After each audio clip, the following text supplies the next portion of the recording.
hopes and dreams are lost in this world. And I think that we need a little bit of unity, togetherness, and excitement over shit movies from the 70s.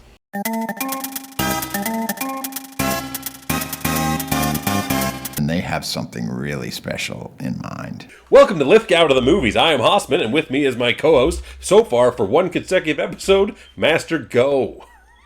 What do we watch, MasterGo? We watched Dealing. Or The Boston to Berkeley, or the Boston to Berkeley 40 Brick Bag Boy Blues. the Berkeley to Boston 40 Brick Bag Lost Brick Bag Blues. Now, more importantly, this was the film debut of one Mr. John Lithgow, the subject of our show, Lithgow to the Movies. And not only was it actually this was his acting debut. He did stuff probably on stage and definitely when he went to school in Harvard, but he didn't even have I thought he must have done Broadway and stuff before this. No, this was his first big paid acting gig. Yeah, and one thing that we did definitely notice throughout this movie's illustrious 1 hour and 32 minutes. 88 minutes. It was 1 hour 28. Was that John Lithgow actually doesn't really... He is like born into acting. He is so good at acting in this movie. I'm going to disagree with you. I think he looked good by comparison. By comparison, he seems like from movies that I've watched, like if I was watching Harry and the Hendersons right now, which I wish we had, would square up with acting from John Lithgow.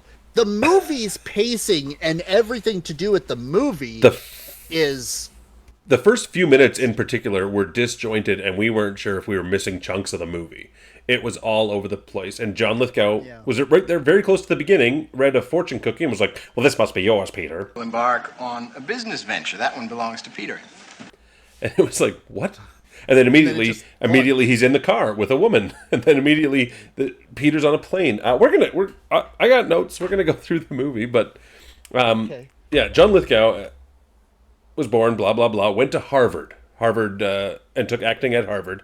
And then after that, he went on to go on a scholarship to some London school of acting. But while he was at Harvard, director Brian De Palma, who would work with John Lithgow later on Raising Cain and a couple other movies, Brian De Palma went to some of the Harvard showcases because he had friends that were in there, and he saw John Lithgow and just made a note of him. And then when Paul Davis, who directed this film, was looking for a Harvard drama major to play the character of John, Brian De Palma said, you got to check out this kid, John Lithgow. And that's actually how he got the role. And they had to put that in the movie, too. So for John Lithgow's first role, he is on stage at Harvard. Yeah, the character was an acting major at Harvard, so they looked at getting a real acting major from Harvard. They didn't write the role for him. The worlds just roll into play, don't they? We've actually found that out. If you go and watch our reaction to this movie, you're going to find that we actually take a lot of things in pop culture and we construct a narrative of how amazing it is that there's so much. We have some of that. We did do a watch. John Lithgow. We did do a watch through of this movie that we will be posting later. But this is just a video about the movie that you don't need to have seen the other thing that we just recorded. This is coming in fresh. But yes, John Lithgow is a distant cousin of Alec Baldwin. Dealing, or the Berkeley to Boston 40 Brick Lost Bag Blues, was a 1972 film. As we mentioned, the debut of John Lithgow, but it was written based on a book from 1970, written by one Michael Crichton, who wrote like Jurassic Park and Congo and Sphere. And I think that's crazy. It was actually written by him and his brother anyway. Fantastic movies, by the way. Those ones. This one? This one was a bad movie. It was bad.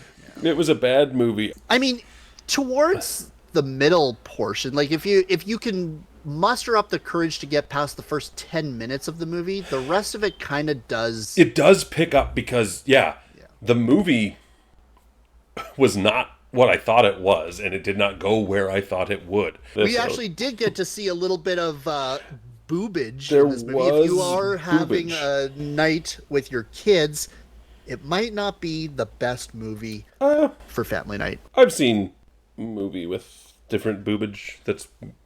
as far as boobage goes in movies, it's tame. There was boobage, but then there was also drugs. Oh, because heavy on the drugs.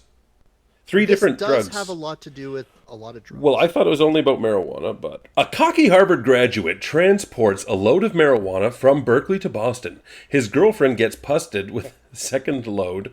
He and a friend go against a dirty cop and a Cuban gangster to get the load and the girl back. That's not exactly true as to what happened. But that's the description for the movie. As we said, the movie starts and it's just...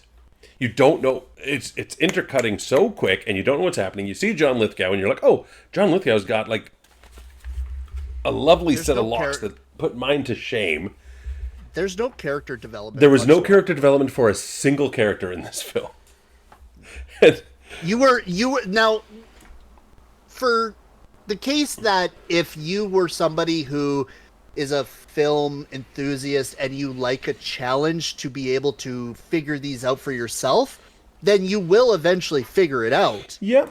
Oh, we figured it out as the movie went. We understood what was going on. But, like, I think if you went in completely cold, I would have been lost because it was just boom, boom, boom. All of a sudden, a girl who Peter was very horny. Very horny. Pretty much just the majority of this movie. That girl was only in 2 scenes, too. He was like, hey, let's bang. And she was like, maybe okay. But then she was like, definitely no. And then she's like, oh, are you doing a run for John? John Lithgow's character was named John. And he's like, yeah. All of a sudden, John's like, here's your flight. All of a sudden, he's in San Francisco. And he goes to a drug house. And then we finally get a scene that's more than 10 seconds long when they explain what lockers are. They went into extensive detail on these lockers. They did. And, like, for a movie that, like, had a very limited cast, all of a sudden there's, like, 5 people in that basement. They got many, many lockers that you can put a quarter into. And you get a key to hold until you come back to the locker and pick up your stuff. Now, we did see the lockers eventually, and they were pretty lackluster. They were lackluster lockers indeed. Because Peter had a few hours to kill before his flight back with the only 5 bags. That also threw me off. There was 10 bags, sorry. I was like, no, it was 8 bags. And I was like, what? Anyway, 8 bricks. There's just not enough. So he meets this girl named Susan, and they have no chemistry and no date, and she tries to do something fun, and he's like, this sucks, you sucks. This is a drag, he says. And then they do some coke and bang, as one did. It's 1972. He was like, you don't wear underwear. That's pretty far out. That's great. I really think that's terrific that you don't wear underwear. Yeah, and we called it pretty much right from the start, too. You called it. You're like, is she wearing underwear? I mean, I really think it's profound. Where I was like, where's John Lithgow? There is a lot of, like, if you are a John Lithgow enthusiast, if you are a John Lithgow purist, as we are, you need to see this movie. Like, you don't watch the movie for John Lithgow, but the fact that it is his first film. In theory, it ends up becoming your John Lithgow experience. Yeah, the third quarter is Lithgow heavy. It is. Before we know it, though, all of a sudden, Peter, without getting on a plane or anything, is back in Boston, and John Lithgow is divvying up the marijuana, which he gives to his bird. Don't you worry, Otto. You're going to get your share. Well, and then there's this odd scene where there's a woman. Now, we don't know who this woman is, but she gathers a bunch of clothes. Yeah, I think that was his girlfriend. Was that the girl? I think that was her Was that second the girl scene. from the beginning? Yeah, and she's like, she wakes up Peter, and he just drops his pants and takes a dump. And she sits there and watches him for an ungodly amount of time. Yeah, and then he's like, I'm not going to this party with you. And she's like, and she leaves, and we never see her again. No, she's never there again. So Peter goes to a different party. Yeah, and then finds another woman. Yeah, and she tries to set him up and has somebody try to stab him and rob him. They did actually succeed robbing him of his money. Yeah, did they? Went into his wallet, but he had his pants down around his ankles. He had a hard time getting up and getting... That's not the only thing that was hard. Incidentally. So then he goes... And this is where we get some prime John Lithgow. John Lithgow was directing students on stage. And this is when I noticed that John Lithgow's voice at 25, 26 years old, his voice was identical to what it would be forever. Give that line again. Let's have a good reaction. And Cooley, just keep the action going. He is definitely a theater kid. And even the idea of him going around with this long cigarette. Yeah, he was always smoking too. Yeah, it shows John Lithgow's bravado. Yeah. Oh, yeah, because I forgot about the part where he sat down at the piano and sang us a song. I'm stepping out with a memory tonight. That was amazing, and we need a soundtrack to this movie. We don't. We need an original soundtrack. But John Lithgow sang. Like, John Lithgow was giving a performance. At the same time, I feel it was more... You could tell he had a stage background. Like, he was kind of wooden, right? And he was, like, more playing to the audience and broad strokes. Whereas, when you have a camera right in your face, you can emote a little more and do more things because the camera's there, right? I think that this is why we love John Lithgow so much, is because when he is the quintessential actor. Some folks may think that I'm crazy. I think you're giving him so much credit. I think he was having a hard time being like, oh, the camera's right there. I have a mark on the floor. I have to stand. Like, I think he's, at this point, was used to the stage and used to the thing, and now he's having a hard time. He's not mixing the mediums well. Like, I don't think he was acting enough with his face, nor was he, I think he felt restrained by the lack of movement. But I don't think that you watch John Lithgow for his facial movements. You look at him for his voice. His, which there wasn't. Like, this was not a comedy, despite having moments. No, and you do actually notice in this movie, too, the different parts of John Lithgow where, he can dabble into a potential crime thriller or horror. There was and then he's got some of the that. Funny, but then very sensual at the same time. There was nothing sensual. There's never been... We could agree to disagree on this one. I shudder to think, if we're going through his whole IMDb, is there going to be some sensual John Lithgow? I don't know if I'm ready for that, but we'll see. We need to see John Lithgow naked. No. Anyway, so Peter then was like, oh, this Susan girl, he left her in Berkeley. Also, there's a point in the movie where they were just talking in the street, and an airplane flew over, and they both just stopped talking, and when the airplane passed over, they started talking again, and I was like, I get that lends to realism, but this was 1972. Like, I feel like they just left it in. It was ridiculous. Now, there is another point in the movie where you do hear the same audio from that airplane. So I think it is a callback, because that was her plane coming in. Yeah, so it's either a callback to him remembering his lost love, or this was literally just something put into the movie by force, and then they used it. I think we're later giving on. They're like, hey, I got a good idea. Everybody too much credit. I think it just a plane flew over. So anyway, yeah, Peter was like, oh, get my girl Susan, because he misses her, because this last chick he tried to bang tried to stab him, and the chick before that he tried to bang was mad at him for pooping with the door open. So he's like, oh, Susan, I think I love her. Let's call Susan. She can deliver some more bricks. And then, John Lithgow's like, arrange it. And then all of a sudden, cut to, the airplane shows up, and then she's not there. And she phones John Lithgow and was like, oh, I lost the bags. And he's like, what? And it was 40 bricks this time. But she lost one bag. And this is where the movie turns, because John Lithgow and Peter, they move out of their place, because if she got busted, they're going to track her down. They lay down on a bed in a hotel and watch the news, and they're like, that cop there who punched Susan when he arrested her, they only reported 20 bricks. So there are 20 bricks out there. So John Lithgow now is like, that cop is going to make a deal on these bricks. Let's go get it back. And then the movie changes here. At the 88 minutes, Murphy the 44 minutes, the exact halfway point.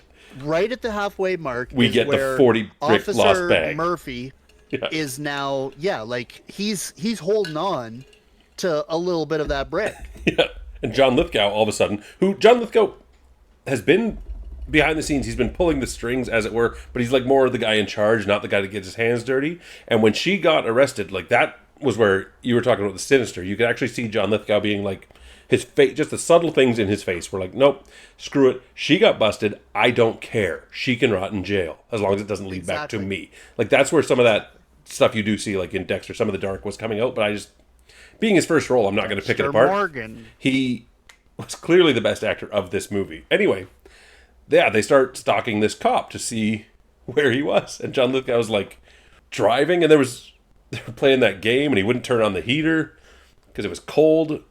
Okay, so here we get like this weird transition between where we've got a scene full of snow. Yeah. Like, it is snowing. They're fishtailing around. And then almost instantaneously, they're not. Yeah, and then now they're parked.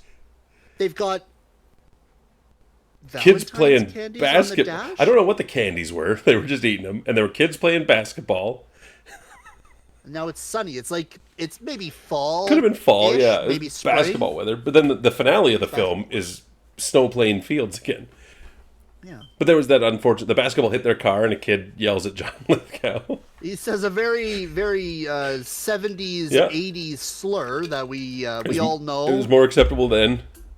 Yeah. And I don't blame him for thinking that of John Lithgow. But yeah, then they continue following this cop, and all of a sudden, it's dark, and the cop is meeting somebody, and then John Lithgow gives Peter a flare gun and was like, let's go do this. Let's do it. And then there's that one scene where John Lithgow got a little excited because he's in like a somewhat of an action scene. They kick in the door, and John Lithgow's like, Dada! Don't move and you won't get hurt! and it was like, oh, there's some intensity, but even still, like, he almost felt out of place doing it, and then... That was a very strong acting point where it was like John said, you know what?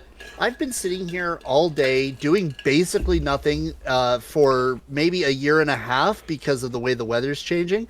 I need some action in my life. And so now he's got the ability, he's got the potential, and he shows up. Yeah, he gives his little thing. It's at this point, I will actually say, I haven't found a lot of reviews or news, because this movie's widely forgettable. The Washington Post called it a rather feckless attempt at a hip thriller. And I think that's apt. I don't know what feckless means, but it wasn't.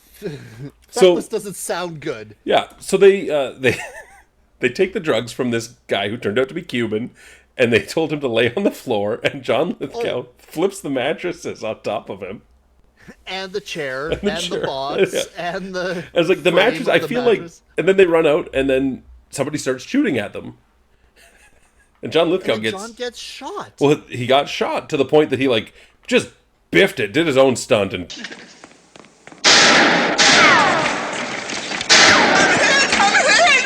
biffed it down into the crates, and Peter has to carry him out, but he didn't get shot at all. Yeah, he said it must have been a flesh wound because there's no blood, and it just turns out it shot the briefcase, and he lost one of his bricks. And then that was it for John Lithgow. But then that was a wrap on Lithgow. I understand. He was a supporting role. We'll wrap up the movie real quick, then we'll come back to Lithgow. Yeah. At this point, Lithgow stole... No, there's a bit more, I guess. But yeah, they discovered they stole some heroin, or... Gack? What were they calling it? Yarf? Yark or Skag. Skag. They had some skag. And they... First, Peter tried to blackmail the cop by saying, I got your fingerprints on this weed, and the cop's like, I don't give a shit. He's like, oh, okay. Yeah, you're not going to get me. I'm too So then he powerful sends him another note which says, well, I have some skag, and I'll give you that back if you give back the girl. That note was given to him where he set up a train where the train had... There's a trolley. He dragged a piece of railroad tie across the tracks so this train would stop, and Cooper... Yeah. What was his name? Cooper? No, Murphy. Got off the train... Murphy.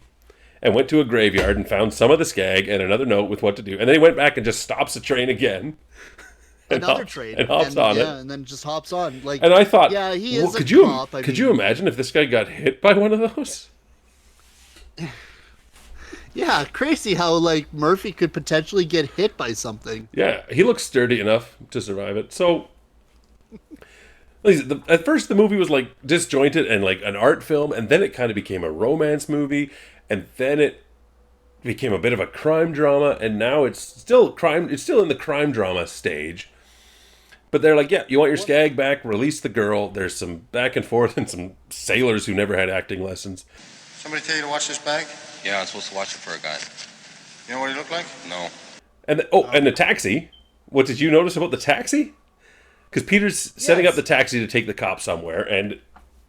Yeah, so I said, hey, that's Paulie from Goodfellas, yeah. It's Paul Sorvino, who's like pretty famous actor. This is his 5th credited role. He's just got a small part. He lives. Don't worry. We were just joking about who he could be potentially. We were joking, saying it was John Favreau's father, and it turned out to be Mira Sorvino's father. So that's something I'm excited about, is seeing like cool. other actors in smaller roles in some of these. It was just cool to see. Kudos to you for recognizing him. So he gets the girl back. The cop goes out to some snowfield park to get the drugs. But first Peter has to beat him there. So he hops on a motorcycle in the middle of winter through snow to get there to put the skag down on the snow. And yeah, it was like a marker skag. Yeah, it was the skag and then some red paint so he'd see it in the snow.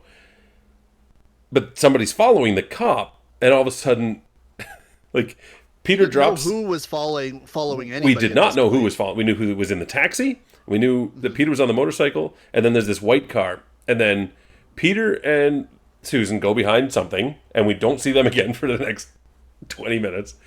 The cop picks up the skag, and then this white car pulls out, and 3 Cubans get out. And, no, sorry. The white car chases Murphy down. And it's a POV from inside the car. And, like, you're rooting for Murphy at this point. He is running. And I legit do not know how they did this stunt. Because they plowed him, and he folded over backwards and then got smashed into a snowbank. And he got and underneath the vehicle, they pull back, and he's there dead. Is Murph dead. He's crumpled in a heap like Yamcha. Like, he is dead. And like I said, but I don't know how they did that stunt. So then the white car with the Cubans goes and gets the skag, and they're going to leave, and a black car pulls up, and 3 more guys get out and start shooting. Turns out they're cops. At this point, we don't know that these other guys are Cubans. We don't know these other guys are cops. There's a big shootout. The last guy picks up the heroin. He's got it all. Because he got shot in the arm by a sniper and fucking fainted. He survived. The sniper is holding the barrel of the gun down on him. I'm saying, you don't have to do this. He's dead. Yeah. Nope. Nope, this guy rolls over. Very much alive. He just had a big shot in the arm. So he survived a shot to the arm from a sniper, but then all of a sudden, Murphy shoots him in the back of the neck because Murphy's alive.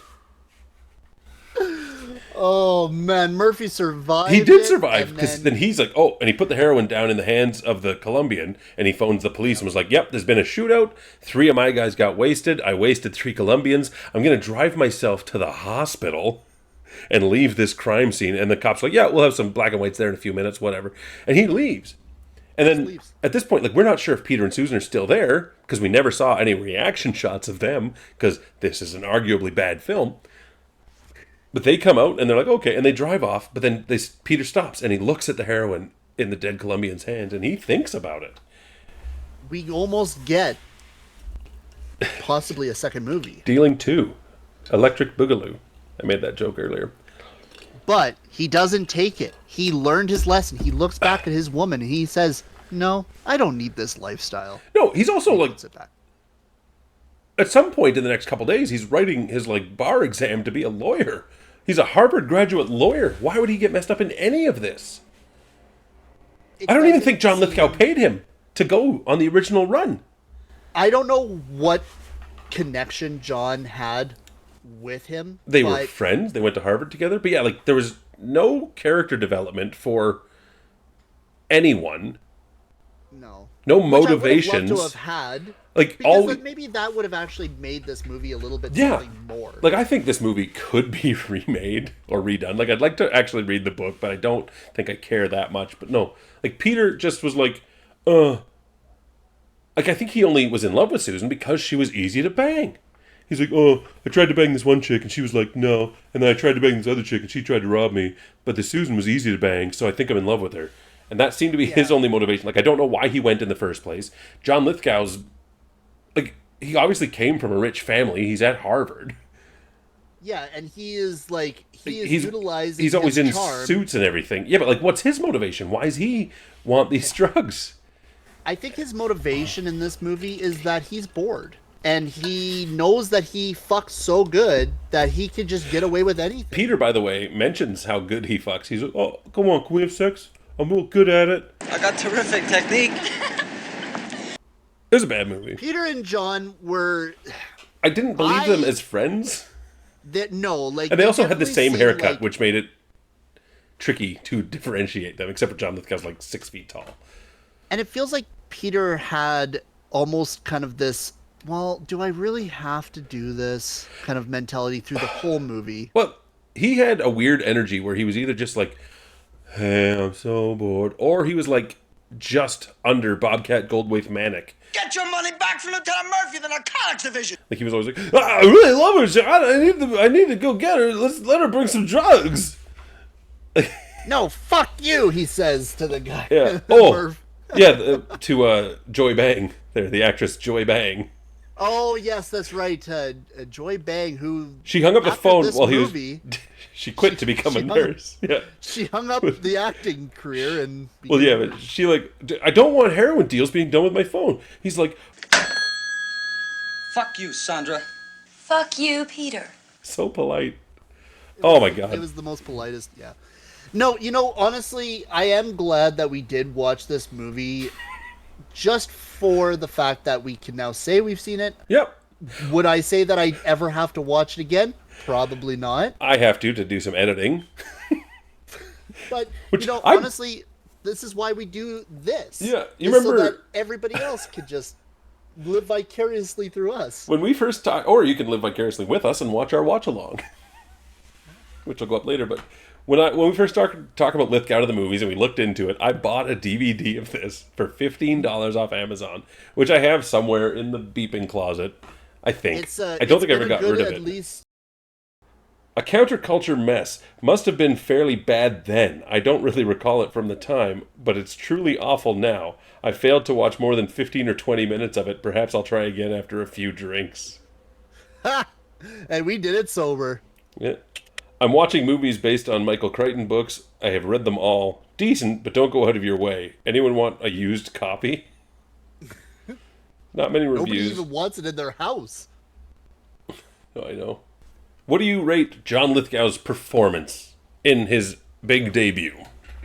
Haussmann, I gotta give it to him. The guy really threw it through the ballpark, into stadium left. He was phenomenal. Really? I love John Lithgow so much. His acting was stupendous. And it really gave us an insight to his future roles as Lord Farquaad. He really threw the Farquaad at us in the theater scenes. He really shined with his very dark and mysterious demeanor in the vehicle while he looks at Peter. That gave me an insight into his future role as the Trinity Killer in Dexter. No. And then you get Harry and the Hendersons because he's in a station wagon. He was in a station wagon. With all of that said, I have to give John Lithgow's performance a solid 7 out of 10. Honestly. Honestly. Okay, with all that build-up, I thought you were going to go higher, so I'm glad to see you kept it realistic with a 7. I think for what the movie was, John Lithgow did above and beyond everybody else. But at the same time, I think had I not known John Lithgow and I just watched this movie, I don't know. Because sometimes, you watch a movie and somebody stands out and you're like, oh, that guy's going to be something. Nobody in this movie stood out as anything. I wouldn't be chomping at the bit to see more John Lithgow after this. I'm curious to see more, whatever that Peter's fella name was, because I want to see if he's bad in everything. I'm giving Lithgow I'm giving him some leeway because it's his first thing, so I'm giving him 5 out of 10, or 1 out of 2, or 10 out of 20. It's it depending on whether you're drunk or not. I don't know. I don't enjoy anything when I'm drunk. I don't drink. No, also, but the movie itself, what do you rate the movie itself in this state? Okay, in this state, from my first sight of it, the fact that it was able to gain some legs and slowly walk for about a mile, it did. I would have to say that this movie would be a 4 out of 10 for me.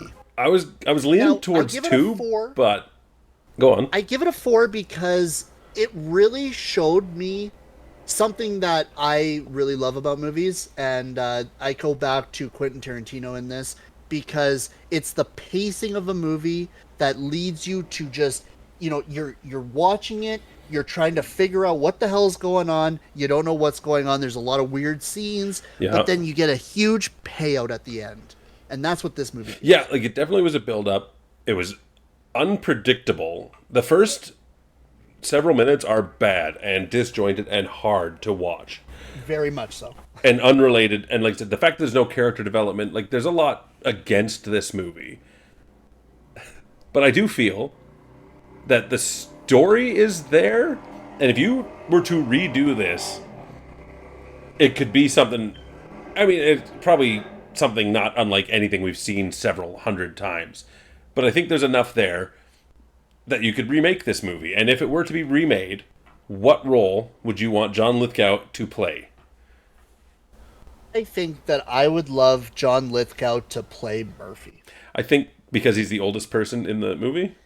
But it seemed like John Lithgow didn't need to be in this movie. If he was to pay lip service to the movie, then that would be fine.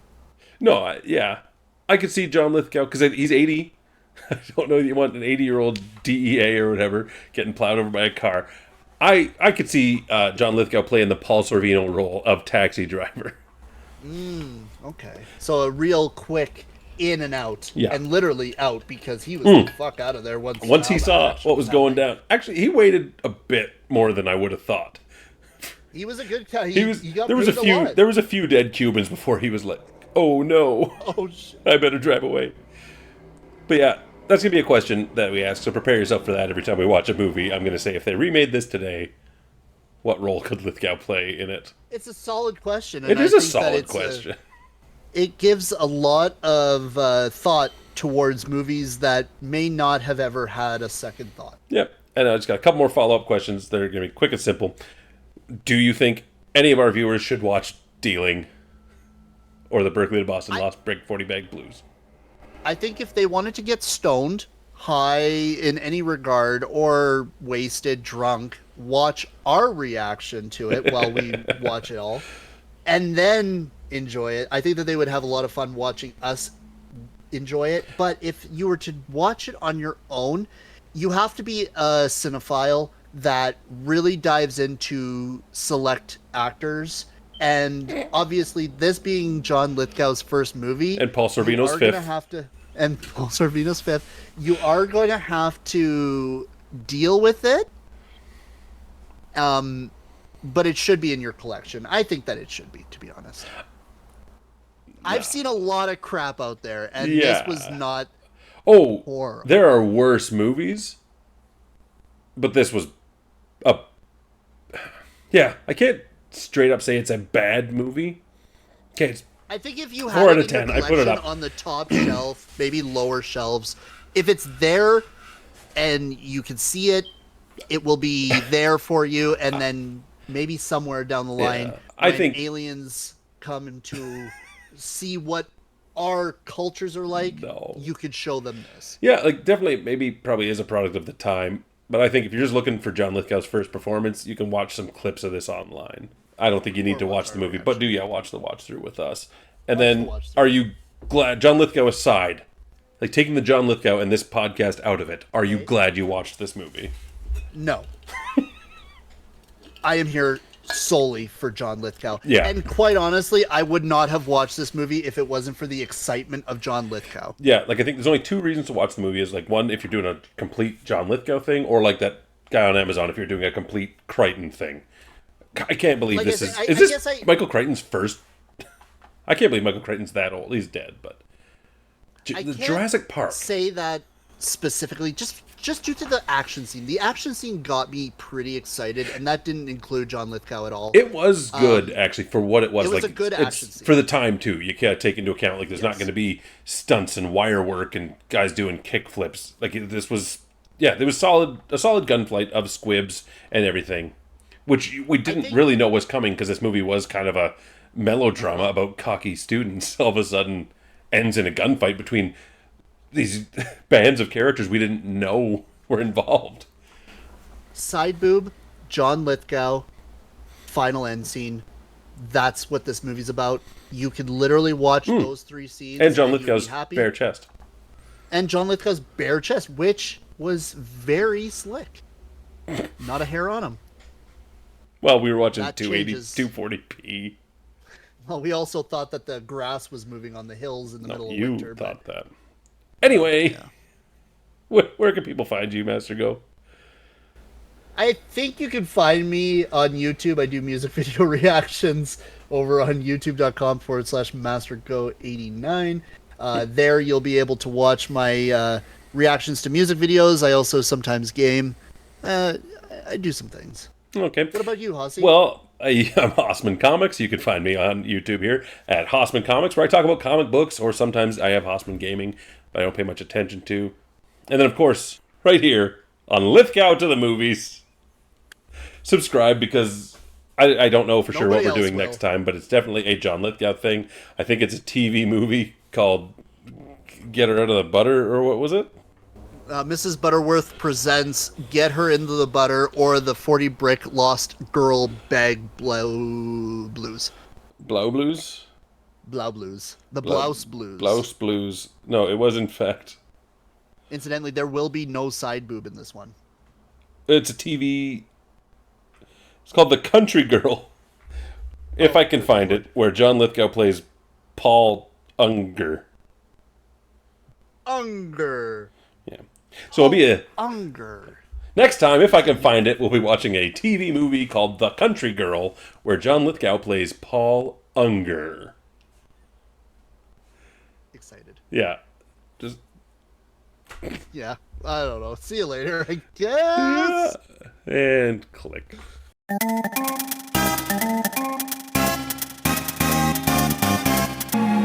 Goodbye, my friend. And we also have beeping smoke detector with us. Allegedly. Anyway, hey, let us know in the comments, how many times will you hear the beep? Thankfully, I'm in charge of editing. Anyway,